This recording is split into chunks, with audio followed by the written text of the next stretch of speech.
I'm going to start this off.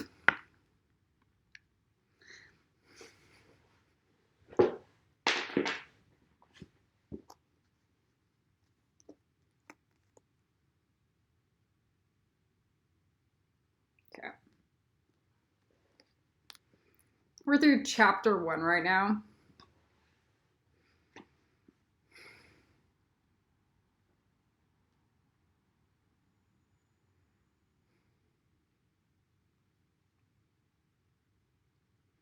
I said I was going to start with The Alchemist.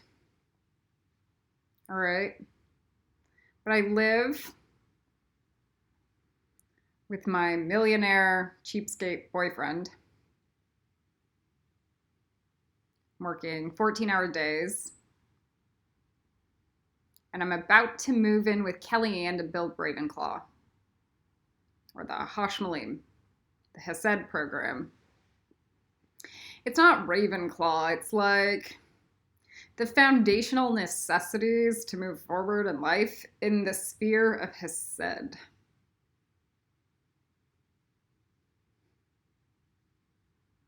All right.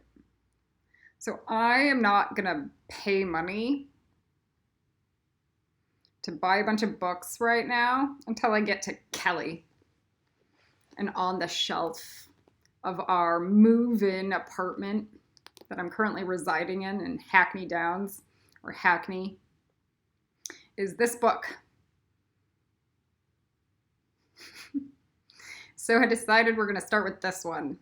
I've seen it everywhere. I have read it zero. I've picked it up a few times in my life and was too immature to ever digest any of the materia, even if it was saying the exact same thing that I was. No facade, all character. I was called a bitch today. My boyfriend decided to call me a bitch. He said, all of your problems are because of how you treat other people. Don't you see that they would do so much better if you weren't such a bitch? And I go, is how they treat Mother Earth dependent on me being a bitch or not? Because they're treating Mother Earth the same exact way. It's coming from them, and not because I'm a bitch.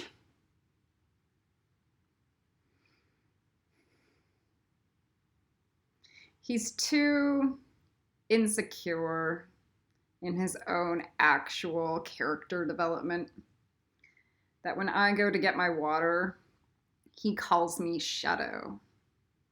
He has now named me Shadow. After 9 months of me cleaning up knife rape in the Clippeth, me building A&R marks, me doing thousands and thousands of hours of work for free for the service of a human ascension for a planet. He calls me Shadow. He's in Netzach right now, just so you understand.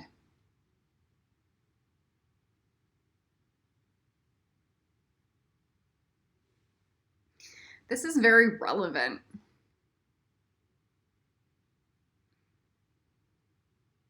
Because these are the problems in my life.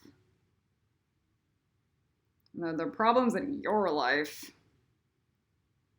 If you stand up for what's right and you're called Shadow by Draco Malfoy, reincarnated Voldemort stuck in Netzach.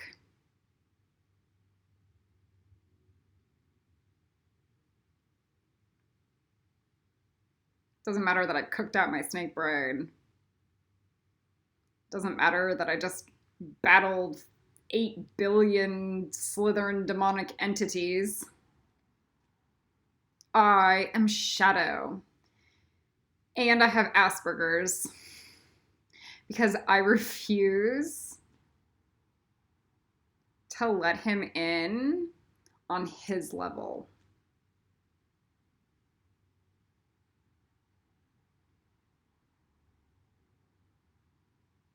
All right. What he is looking for is the social proprieties and personality ethic that I lack, because I care more about the character ethic. And we're going to talk about that, and that's the first chapter of this book.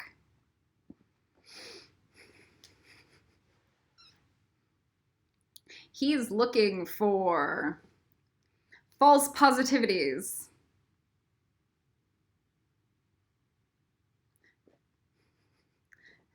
social mannerisms, highly developed soft skills that actually aren't real. Instead of, I just spent 9 months cleaning up the clipeth of knife rape.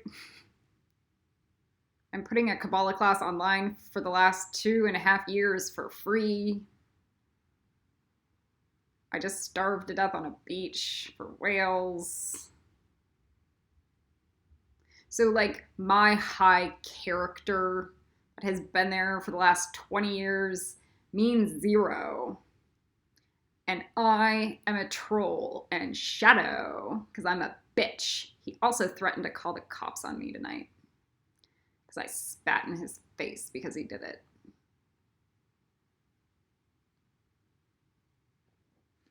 I want to record everything. I have so many conversations of his that's on audio record because he continues to act like an insignificant narcissist troll and refuses to do anything of inherent value. Okay, I would rather be poor living with Kelly than fake wealthy and living with him. Because with Kelly, I'll feel wealthy, even if I have 5 other jobs. I will feel good. Okay, there's something to be said about that. That if I shortcut my own forward progress movement, like, I'm gonna take the easy way out and live with a rich boyfriend that just slanders me every day, or abuses me, or hits me, instead of, I'm gonna live in a teeny little apartment with Kelly. We're gonna work as waitresses while we're building a Hesed program.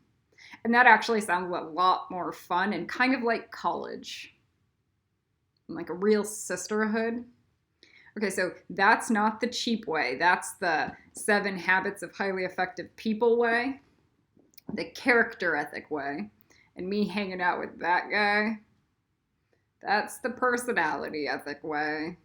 My boyfriend went to Eton, Oxford, and Cambridge and still can't treat me well. And I hope he hears every single word as he's trying to fall asleep. All right. We're going to include the foreword in our first. Some books, the foreword is so long, or the prologue or the intro, that we'll have a separate video.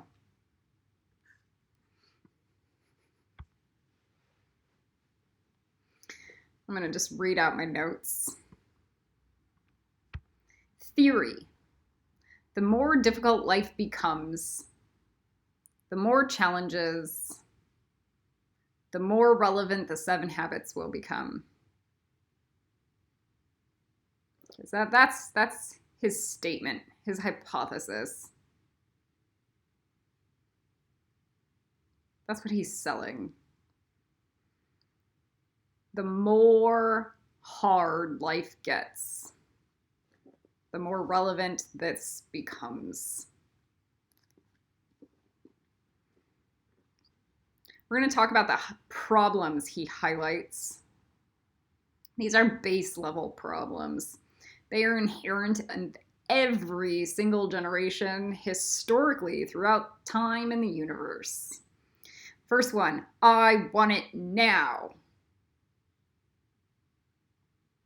That's the first problem, the I want it now issue. Next, blame and victimization.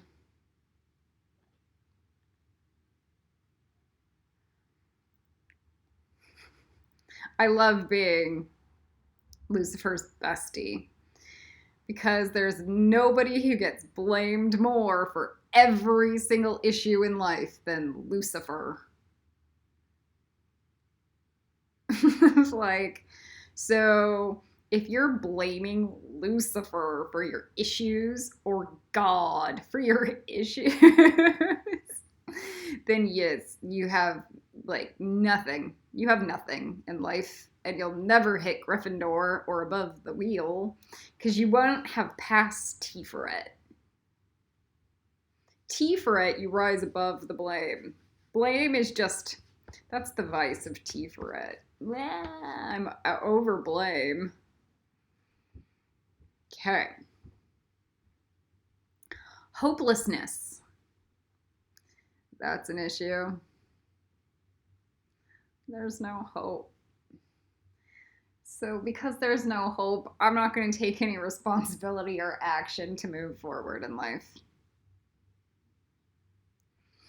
Next, lack of life balance. So, do you see how this is all Kabbalah? So, lack of life balance. I forgot to do Malkuth.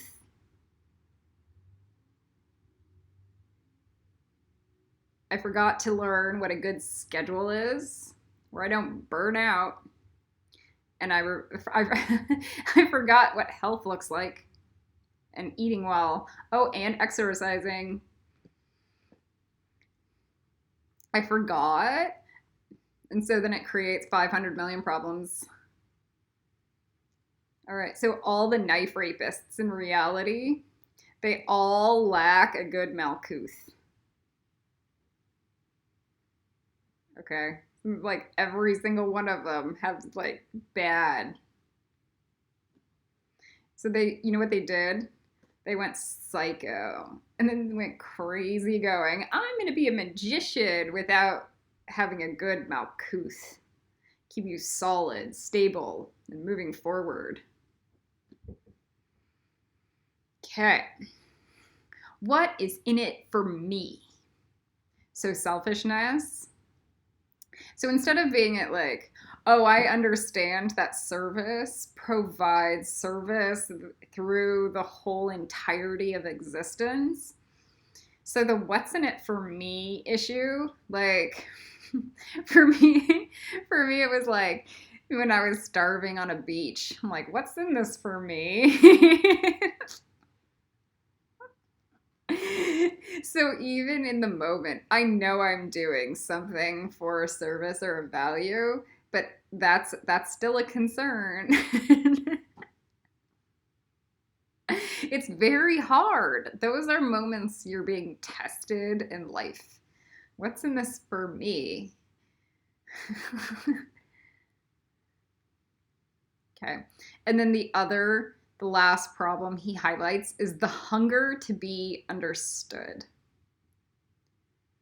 So everybody wants to be seen and nobody wants to see.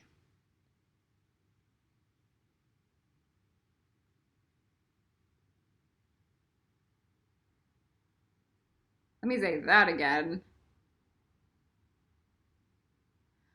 Everybody wants to be seen and nobody wants to see.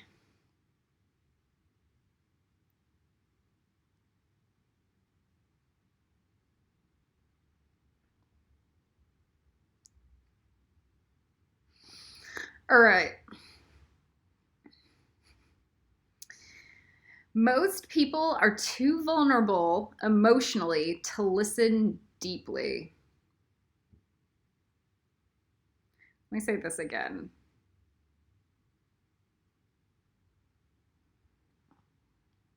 Most people sit at Hody Netzach. They sit in their gut. That's like 90% of their brain is their gut brain. And remember, we move into our liver brain or our heart brain, our physical heart brain, in Hashmalim and the Seraphim. All right, so we have developed an emotional maturity to listen to others. Okay?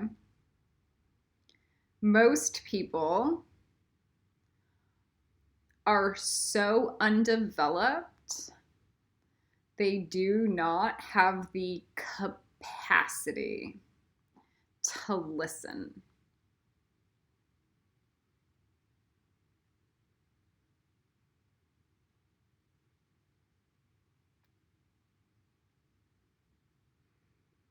So this is where Jesus becomes a sheep herder.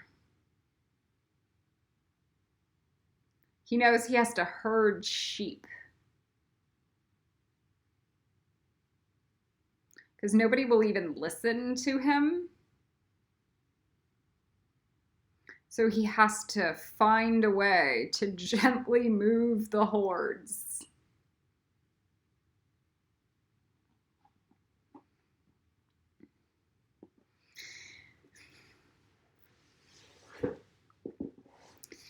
So Stephen Covey talks about on a deathbed, on your deathbed,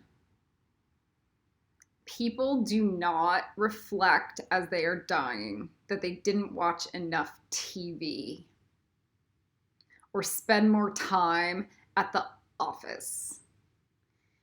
What they resent or regret as they lay dying and wasting away is that they didn't read more books, serve people, get educated, spend time, quality time with their loved ones and the people that they have served. Let me review that. On their deathbed, so let's say going into Bina,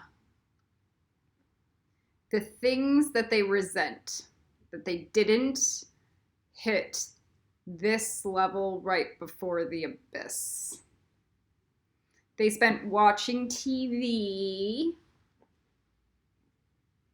and going to work at the office, which is Hode, instead of higher education and service and spending quality time with the ones they love. So that's Seraphim, Hashmalim, Malakim. Take that as a wisdom. It's a profound one. My movie list for Kabbalah is curated because I use it as a language. There are pictures and music and storylines that are phenomenal. It is not TV. It's a mandatory assignment to learn lessons. And then there are 500 times more books you will have to read. Okay. Here are a couple other quotes we're going to go into. To learn and not do. So I'm going to learn something and I'm not going to do it. Is really not to learn.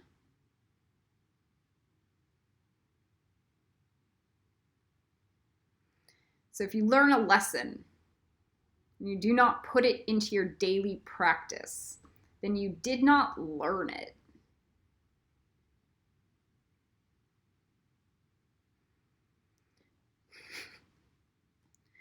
We learned Biggest Little Farm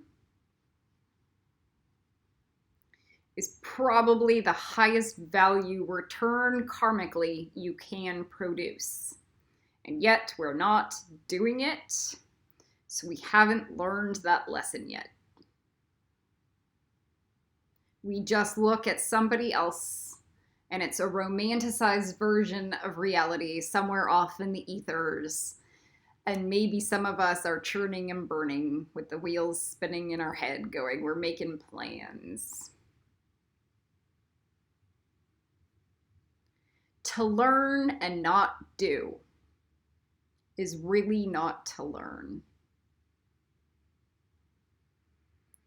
To know and not do is really not to know. So that looks like star on everything. I know how to heal. I have never seen that in reality, in actuality.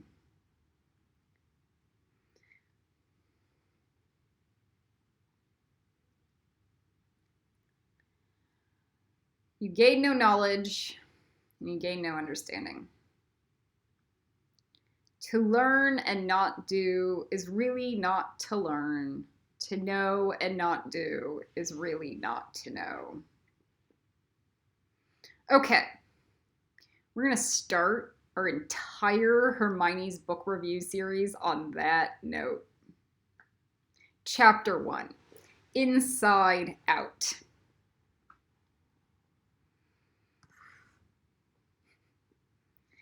There is not real excellence in all this world that can be separated from right living. Somebody's going, oh, this book is just like Kabbalah. Yes, it's perfect. So what he's trying to do is show us from our Hode perspective, framing modules, that we need to begin to look at the lens for which we view the world. Now, in the real tree of life, that is, I'm looking through dot, which is the mirror prism or the camera obscura. My knowledge, my current frame of knowledge is my lens for which I view the world.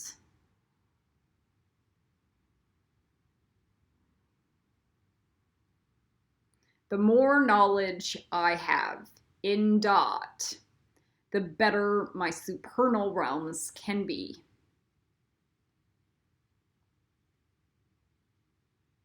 Let me say that again.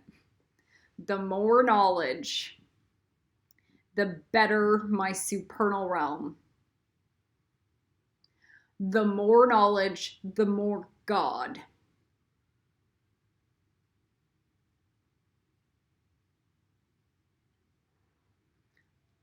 We are supposed to look at the lens for which we view the world. So if we see the world as limited, that is because our knowledge is limited and we haven't educated high enough yet in the Hierophant. More knowledge, more education, more development. Knowledge creates bridge. It creates a bridge to God. It creates a bridge, not the reverse. So Da translates to knowledge. Bina translates to understanding. Hokmah to wisdom. And then Keter is unified. Okay. So Star thinks she's a master of the universe, and everyone is beneath her, and that's how she treats everyone, and that's how she behaves.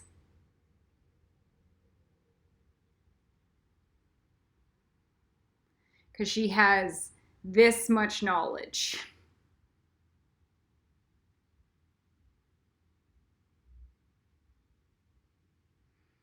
If you live with her, I guarantee you, less. All right.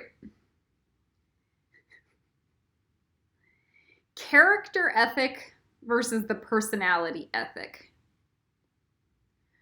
Who you are as an entirety. Deep down.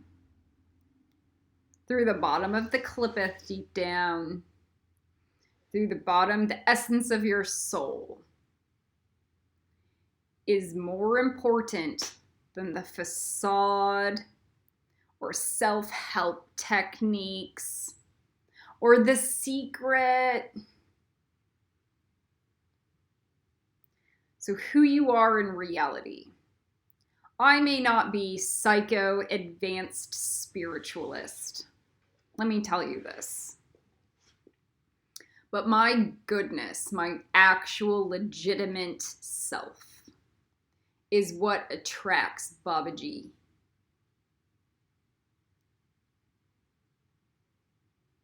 And what attracts Lucifer and the dragons. That's what attracts good. Not my positive thinking.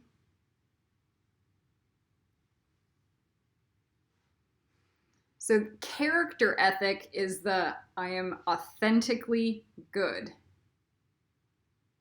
Personality ethic is like, yeah, I'm gonna play to my boyfriend's ego when he calls me shadow and then see what happens, because I know he's just gonna spit in my face or throw hot coffee at me, because he has before.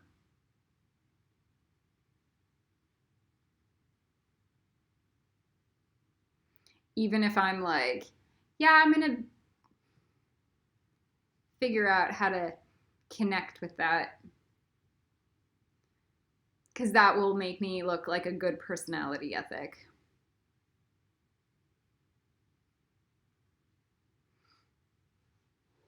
Okay.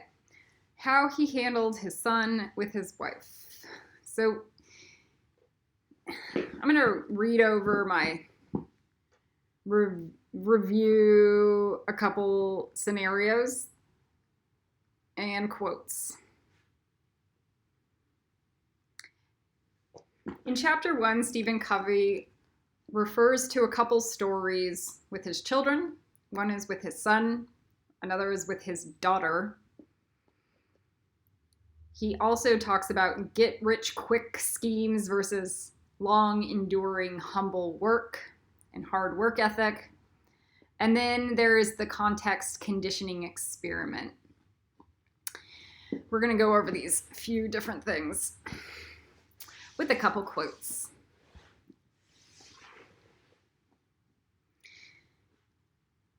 His son is a freak. I'm paraphrasing. So his son doesn't fit in, is a social reject, and kind of not doing well in sports. So he is trying to motivate his son, pump him up. Yeah, you can do it better next time. Yeah, good try. Let's put in more hard work ethic, okay? Kind of like a douchebag.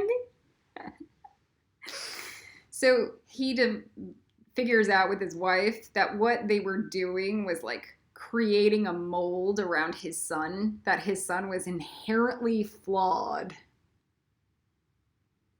And so his son could feel that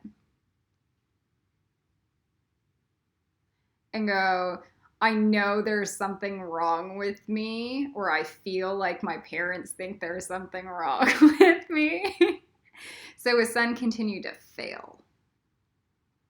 Versus allowing his reframing the belief paradigm that his son was not inherently flawed, and then allowing his son to blossom on his own.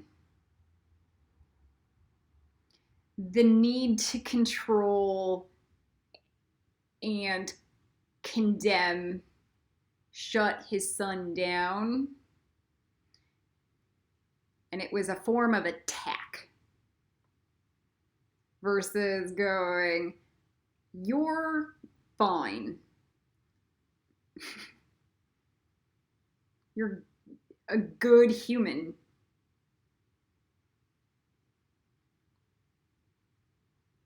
You can develop and mature and blossom on your own.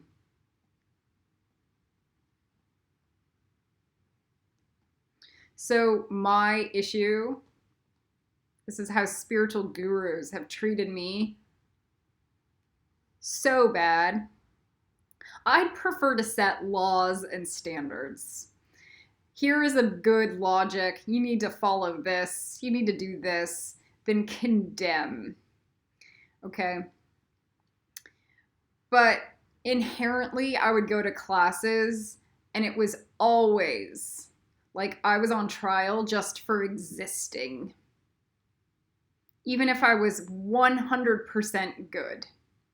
Those people ended up becoming knife rapists down the road. So I know exactly what they were. That's Slytherin. That's Elohim. That's a I'm better than you. You're flawed context without even having any legitimate milestones, goals, and I'm going to hold your hand through the dark. I'm not even going to be your friend. I'm just going to condemn you that you're the bad guy. All right. And nobody does anything for free. Why would they? Nothing. Okay. So the way you should be reading the book. So this is not like a breakdown, like a Cliff's Notes. You can just cheat your way through. This is, I'm paralleling the story so we can develop this as a conversation. Or I give my notes. Hermione's notes. The next was the issue with his daughter. I'm not doing this in sequential order. I'm grouping everything in tight little... Now, this is the issue I would have had. Share your toys with your friends, little girl. No. Okay. So if you share your toys with your friends, I'll like give you this treat. No. If you share your toys with your friends, it's better. No. Okay. So share your toys with your friends or I'm going to force it. No. Okay. And then he resorted to force and just took the toys and shared it with the girl's friends. He tried to educate her. He tried to bribe her. And then he ended up forcing her. So I probably would have done the same thing with my nieces. And I probably wouldn't feel bad about it. But there is a level of empathy that is lacking in that action. Because there's a reason why the kid says no. Let me say that again. There is a reason why the kid is saying no. And it's not up for you to allow your kid to control you, but you are supposed to figure out why the kid is saying no. And if you don't even understand why the kid is saying no, then you don't have a right to topple over it. Understanding's here at Bina. So like Bina is the Aurors. If you do not understand why they're saying no, then you don't have a right to pulverize them.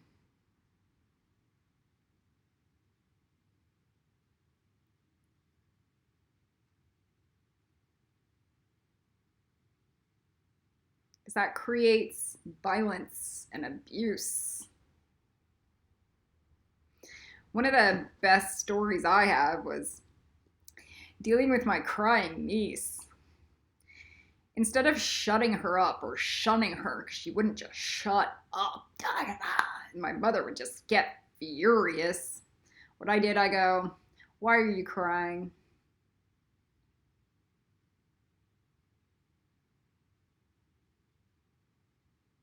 Is it you feel bad?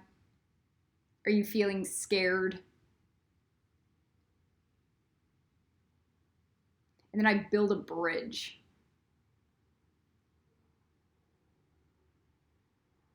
That's nonviolent. Even if I'm annoyed. Why are you crying? Even if my mother's around, about to punch her in the face, because that's how my mother is.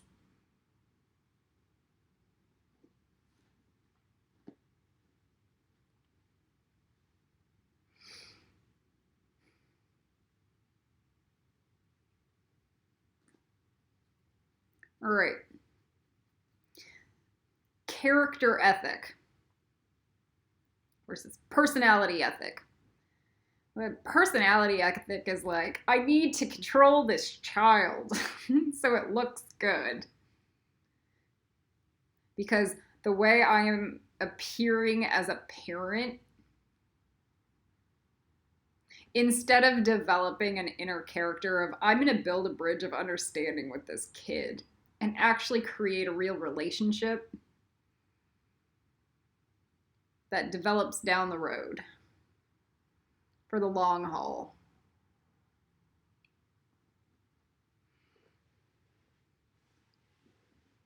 That little girl is the reason we cleaned out the Clippeth. Because I'm the anti-Ray Ray that goes, why are you crying? Instead of, shut the fuck up.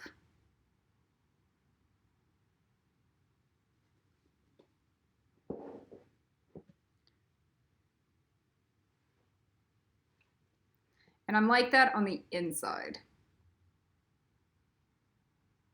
Let me say that again. I may have hints of the shut the fuck up rolling around me. And then the empathy comes through. And I go, why are you crying?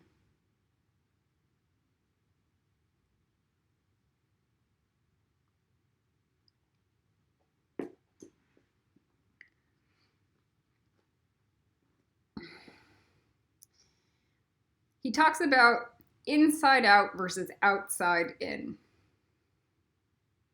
We need to work from the inside out. So it's more important that I'm empathizing with the child, going, why are you crying? Then focus on the child not crying. So what comes from my inside? Yes, my goal is definitely to get the kid to not cry. And then I have this thing called a snail. And I go, what in me is making that kid cry? How do I step back? Even if it's not about me, it has nothing to do with me. But I know I can fix it.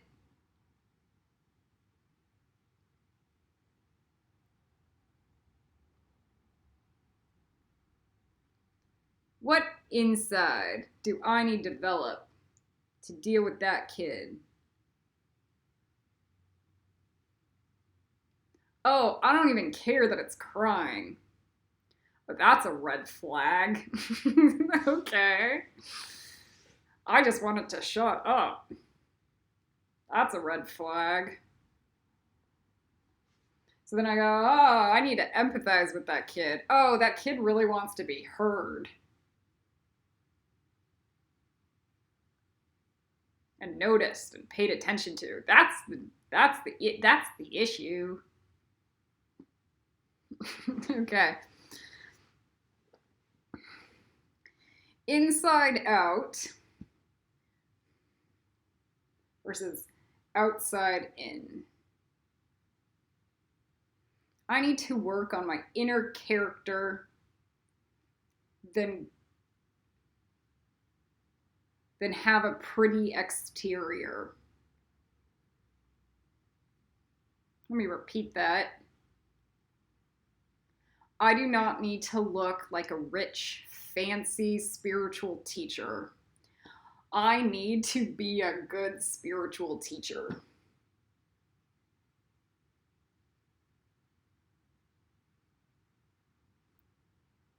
And that's more important than what I put on as a facade.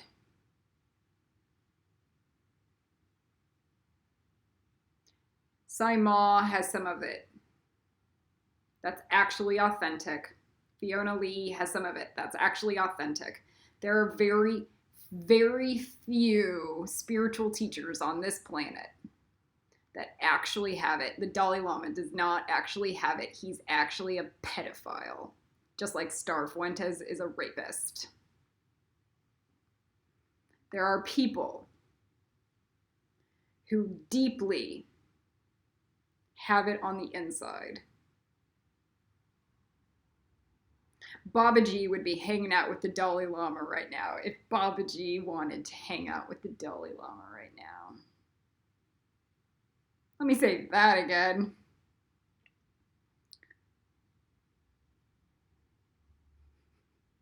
I cannot send an email to the Dalai Lama and go, please clean up all of your astral pedophilia.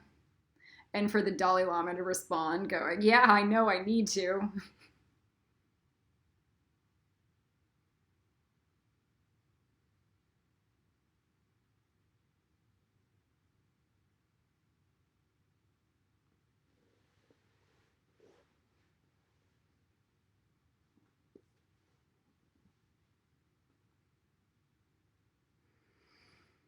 Okay. Yeah, that's on my priority list.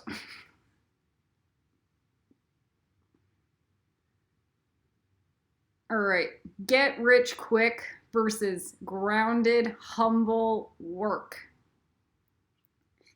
Yeah, this Kabbalah class is definitely a get rich quick scheme.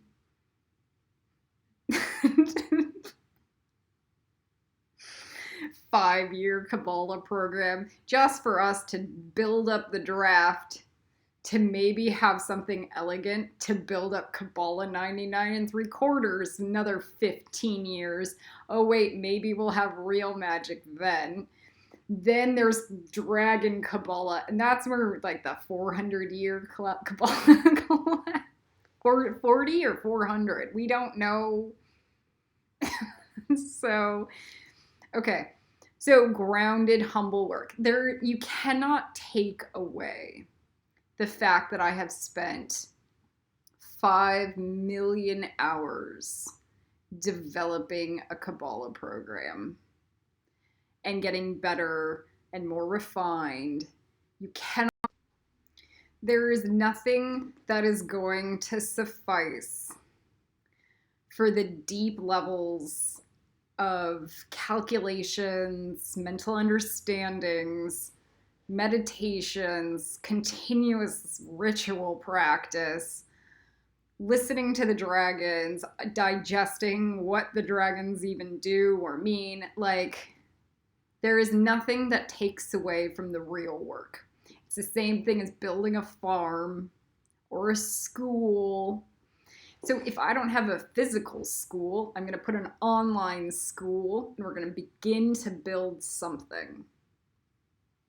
And it starts from very little, and it's real.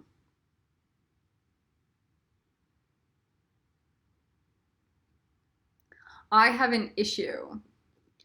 I really like being very good at stuff. So I have this vanity issue where I'll pretend that I can do a physical move in yoga or in ballet training, and I can't, and I actually look dumb because I don't do it right and look normal. So that is that get rich quick mentality instead of the I put in my actual real work mentality. Most people operate off of the I want to look good.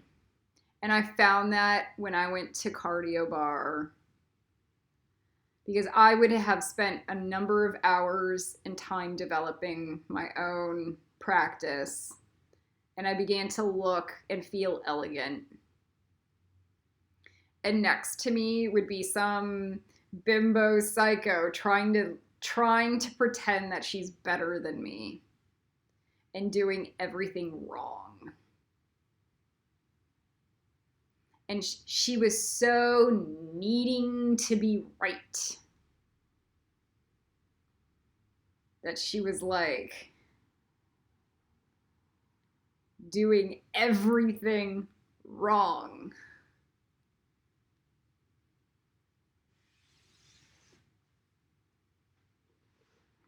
And I feel like that's 99% of human psychosis, which is why the planet is getting raped to death.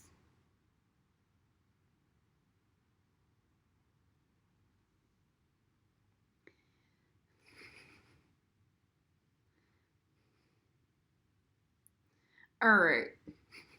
This is the whole point of Monsanto, GMOs.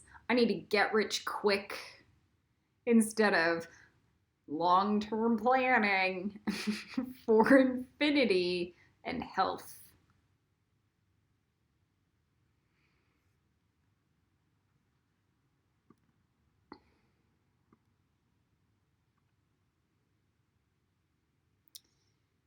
We're going to talk about, he's talking about paradigm shifts.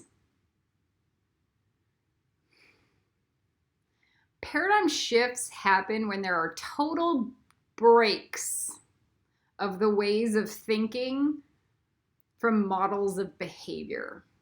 All right, let me explain this. You do not pick up a book and go, yeah, my entire world is about to change because of one book. A paradigm shift happens because of entire life rewrite. So again, it's the grounded, humble work versus the get rich quick. So if you want whole physical magic, you better be ready to change everything about yourself and your life.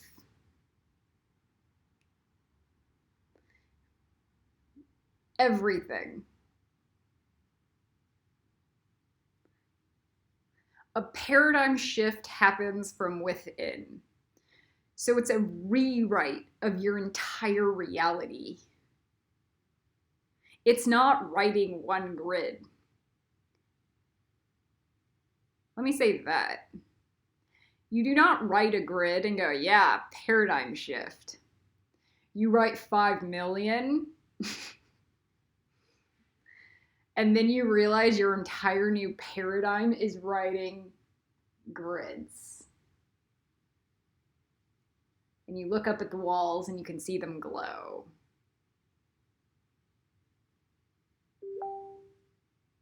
That's a paradigm shift. So it's entering a Kabbalah program for infinity instead of... So that's a paradigm shift. So Hogwarts or Sora will be a paradigm shift because it's going to be an entire lifestyle community versus I'm going to go to Dimensional Mastery for a month and pretend that I'm going to teleport. Even though not one other person does, and 10 years later, nobody does still.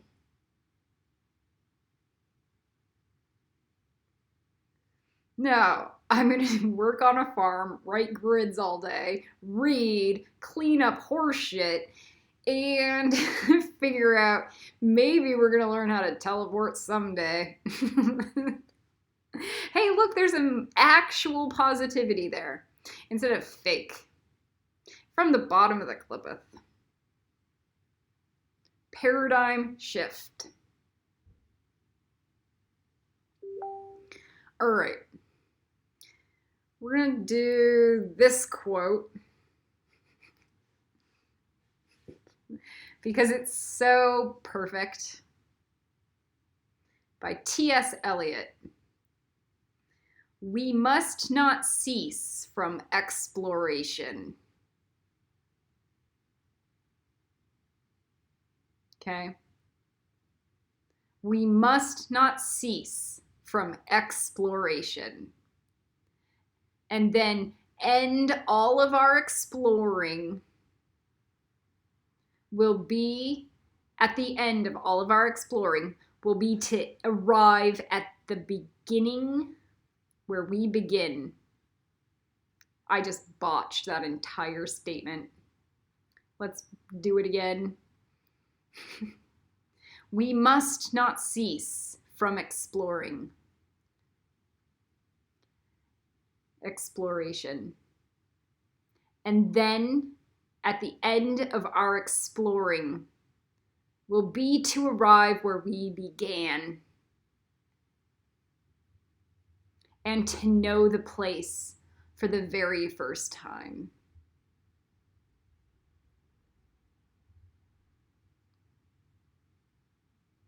This is The Little Prince, if you've read that book or watched it. He didn't know the rose until he figured out all the lessons of the rose.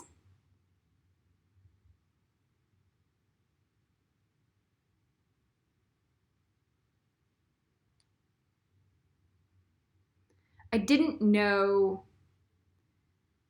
my life would be to go move to a farm until I lived every other piece of crap reality.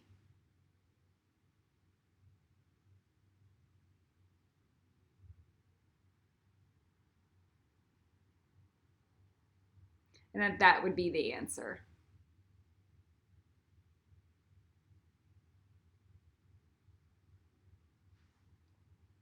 We must not cease from exploration.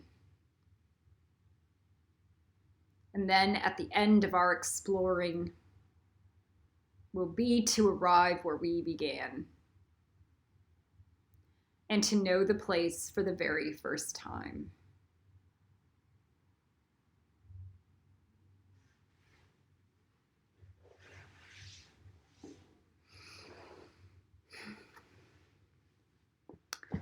All right.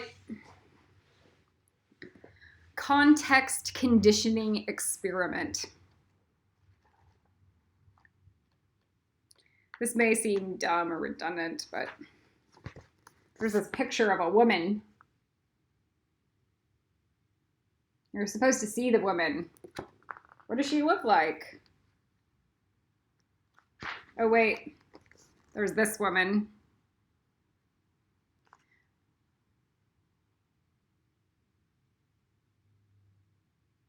How old is this person? The second woman, not the first one. Well, what does she look like? What is the feeling you get from her?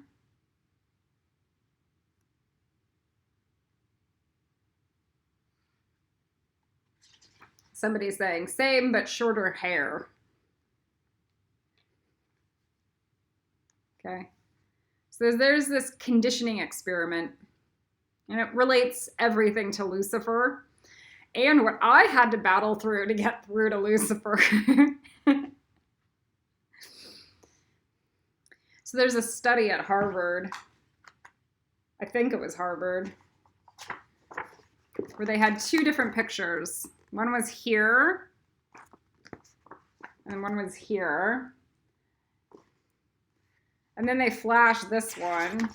Or it's an experiment like that. And depending on if you saw the young lady or the old lady, is what you would see here.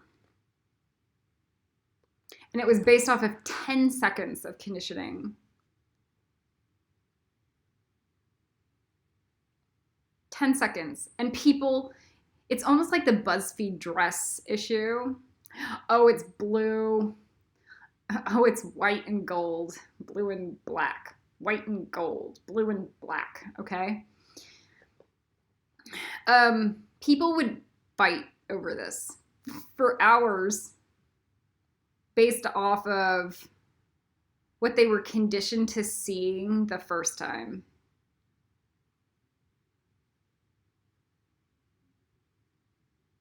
And they would argue.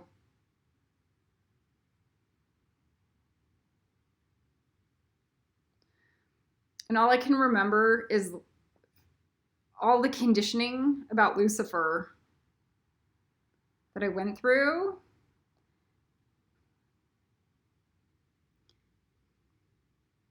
That's the devil. Even if I was like a spiritual person, it wasn't like I had issues. I was like Hiccup. You have to understand that. I was like Hiccup, like hunting down Lucifer.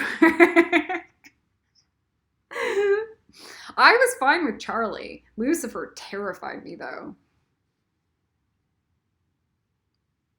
And that's me. You need to understand. So, because of all my conditioning, that's thousands of years of conditioning. Maybe 2,000 years of conditioning societally.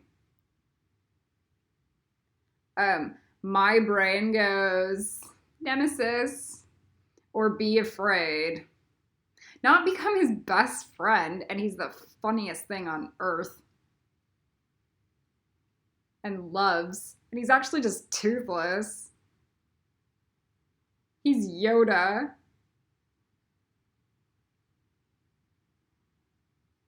For like 10 seconds, people would be ready to fight to the death, probably. All right. So if you understand context arrangements in your own brain, thank God I look like Hermione Granger a little bit.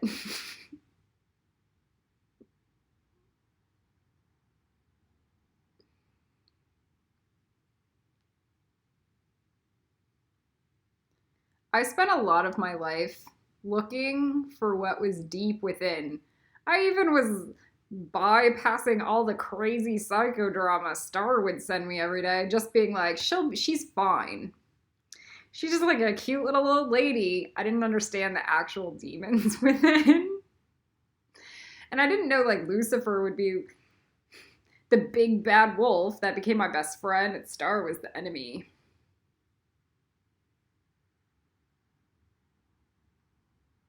I didn't know. Because my conditioning goes, humans are fine. Oh, she's a spiritual teacher that is a healer. Not that she's a giant psychopath and I'd have to battle her in the astral planes every day for just hanging on to dear life for 9 months. And email after email, 500 emails later, nothing from her or her household to even suggest that they were working on any of it or clearing out any of it. No, nothing. Just dead silence. And me continuing to battle her in the astral planes. Do you know how often I battle Lucifer in the astral planes? Like 0. Sometimes he asks me to get more papers done for his, like, because he wants his oral levels fast. Okay. And he'll ask, like, do this many. And it, like, there's that kind of inner battle. Like, I don't know if I have time to do 30 pages today.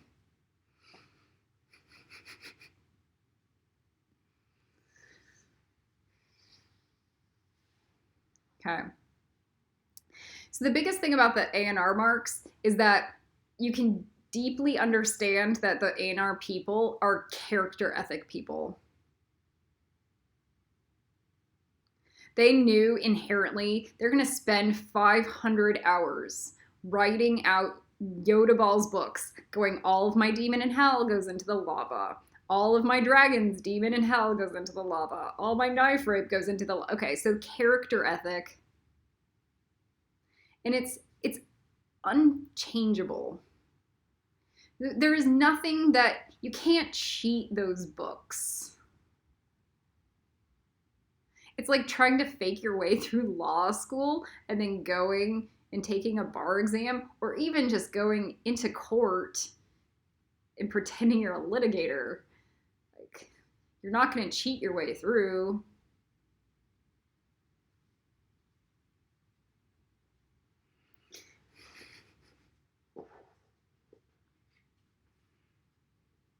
We're going to end on this quote.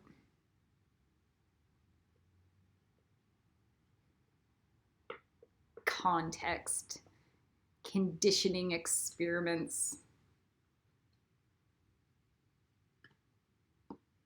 Man, that's how you know somebody passes HODE, is they can break through the context conditioning into truth, because they'll seek for the seeking of truth is more valuable to them than the context conditioning. Let me say that again. This act of seeking for truth is more important to them than assigning it.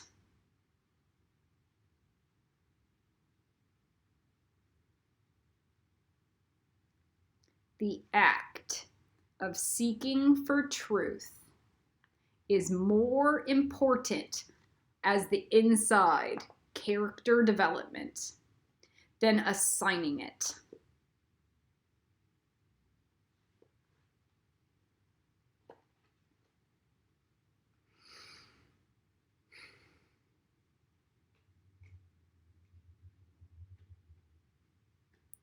An auror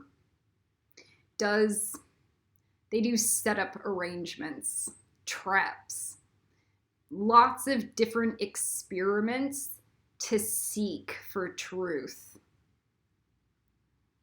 My hunger strike was seeking for truth about the people I was surrounded by, my spiritual lineages, my friends, whatever, my family.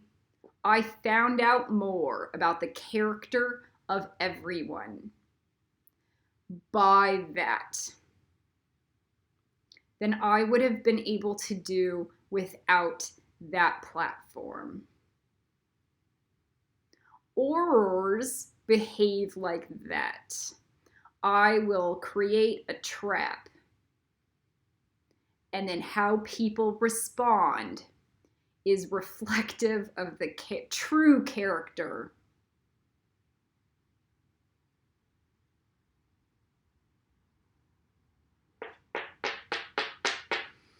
Okay. Ralph Waldo Emerson. What you are shouts so loudly in my ears. I cannot hear what you say.